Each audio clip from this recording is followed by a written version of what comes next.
So the section of Tzeir Lamad continues after introducing the history of anti-Semitism and Lavan's efforts to annihilate the Jews and the psychopathic nature of his hatred and the cyclical nature of anti-Semitism. Arami Oved Avi, Vayered Mitzrayma, very interesting language, Vayered Mitzrayma, not Vayelech Mitzrayma, Vayered Mitzrayma. Yaakov descends to Egypt, and the Haggadah interprets it as Anos al pi hadibor, that Yaakov was almost coerced. He didn't have a choice. He was compelled, Anus. He had hoped to stay and to remain in the land of Israel, to settle into tranquility after all those tumultuous, frantic years with Lavan and Esav, and fleeing from Esav and appeasing Esav. And he desperately didn't want to descend to Mitzrayim. In fact, as he travels to Mitzrayim, he sojourns in Beersheba in the end of Parshas Vayigash, and he hopes perhaps that the decree would be repealed and that he'd be given a stay in his responsibility to descend to Mitzrayim. And Hashem comes to him in a dream and tells him, Anochi eredimcha Mitzrayma, v'anochi elche gamalo. And Yaakov's worry about descending to Egypt is not only personal because he prefers to remain in Israel. He's afraid of, as he expresses when he dies, he's afraid or apprehensive that he and his family will be treated as deities of some sort. That's why he wants to be buried in Eretz Yisrael. But he realizes that the Bris Bein Habsarim, the great pact of Jewish history that had been launched hundreds of years earlier at Har Moriah with his grandfather Abraham, and Yaakov very, very deeply identifies with Abraham. His life is far more similar to his grandfather than it is to his father, than it is to Yitzchak. And Yitzchak never left Eretz Yisrael. Both Yaakov and Abraham are forced to leave. Abraham much for a shorter sojourn, but he does exit the land of Israel. Of course, both Yaakov and Abraham undergo name changes. Yitzchak's name never changes. And of course, it was hard for Yaakov to deeply identify with Yitzchak because Yitzchak had preferred Esav, at least to the naked eye, and Yaakov had to manipulate to receive the brachos.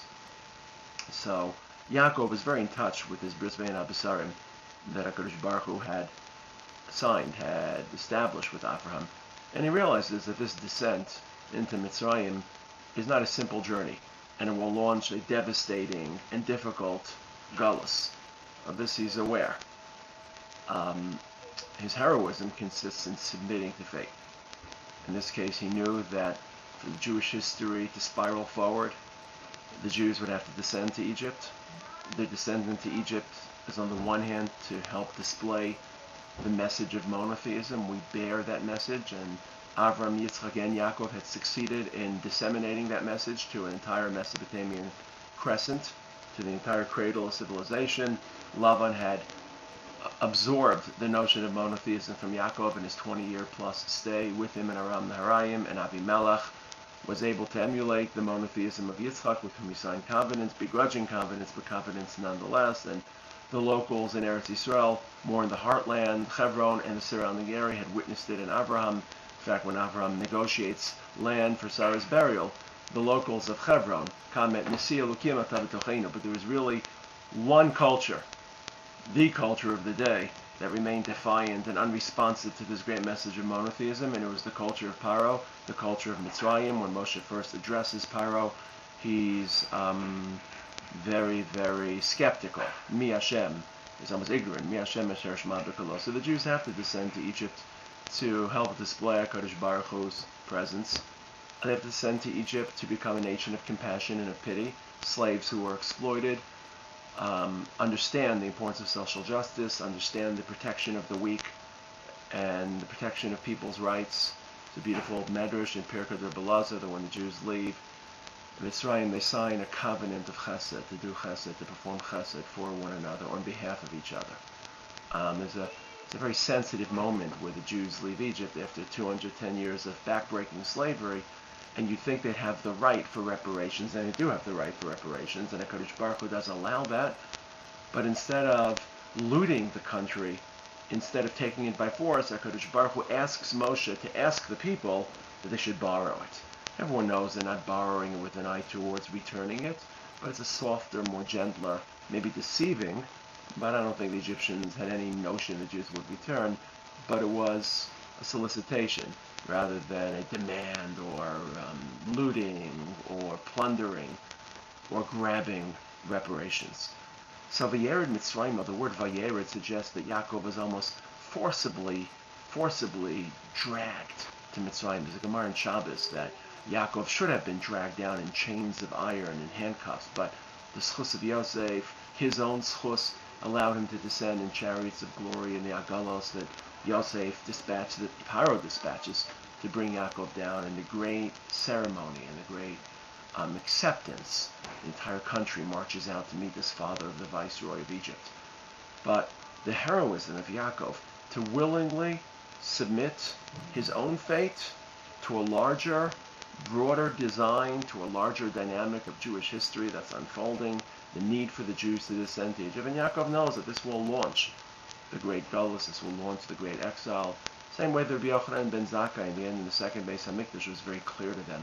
This would not be as light or as easy a Galus as the first Galus Bavel. This was the long Galus Edom. There are two Tochachas in the Torah, Tochacha B'Chukosai and the Tochacha Kisava. The first Tochacha is relatively less horrific. The Jews are in lands of those who they recognize. We go to Bavel, so to speak, our uncles, Lavan's descendants, and we return very quickly, and the land recuperates the 70 years of Shemitah that it didn't enjoy. But the second Galus, the second Tochacha in Parshas Kisavo, is extremely harsh, extremely violent, extremely grisly and horrific. And Yochanan ben Zakkai and his contemporaries realized that exile was beginning, that exile,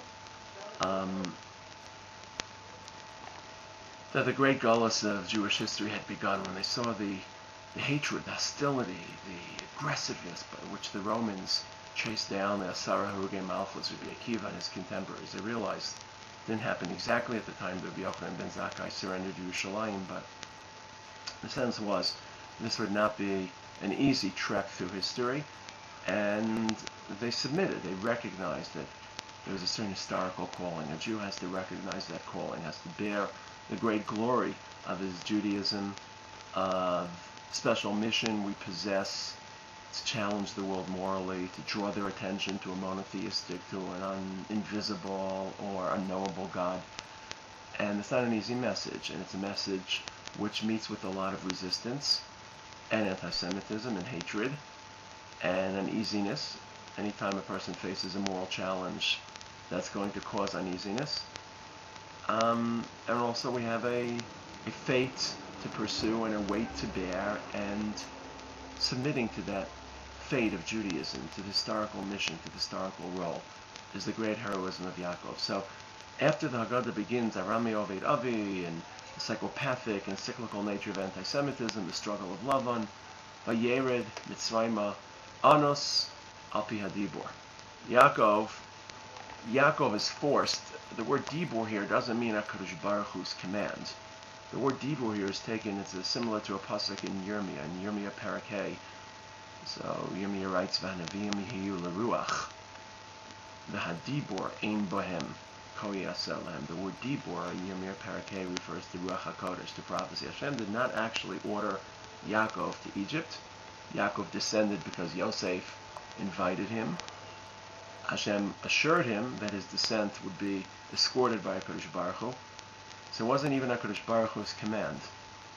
It was the sense of Jewish history, the Ruach HaKodesh, the stories of Brit Bein Abisarim, the prophecy. It's a very heroic moment, and you feel Yaakov's uneasiness, Vayered Mitzrayim Vayagar Sham, and he establishes this insular community in Goshen, hoping beyond hope that perhaps this will be a quick exit. He introduces his children to Paro as shepherds so they don't become ingrained or incorporated to the Egyptian culture. But deep down he knows that the great Galus has begun, and he willingly submits to it. Vayered Mitzrayim Vayagar Sham b'Miseimat, and the Galus begins. Mirz Hashem, in future sections we'll start dissecting how the Galus evolves and how the persecution takes root.